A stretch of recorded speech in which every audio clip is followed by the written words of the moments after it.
تو تعلیمی میدان میں انتہائی بہت ہی مشکلات جو ہیں درپیش آ رہی ہیں آج کل.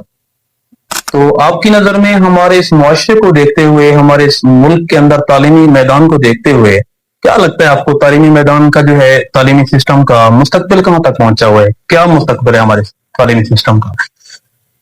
انتہائی شاندار سوال ہے آپ کا. اس میں کوئی شک نہیں کہ پاکستان اس وقت میجر پرابلم فیس کر رہا ہے. اور چیز ہم نے نوٹس کی ہے، مختلف ادارے ہم دیکھتے ہیں، ان کے فیس اسٹرکچر بھی دیکھتے ہیں، ان کا پرفارمنس بھی دیکھتے ہیں.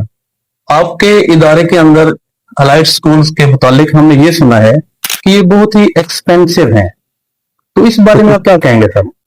میں اپنے مختصر کی بات کروں گا. یہ ہماری کسی دشمن لڑائی ہوگی. اچھا سر، جیسے ہم سب جانتے ہیں ایجوکیشن سسٹم کے حوالے سے اس کی دو کیٹیگریز ہیں. مطلب ایک لوکل سسٹم ہے، ایک گرینڈ سسٹم ہے. اس بارے میں آپ کیا کہیں گے؟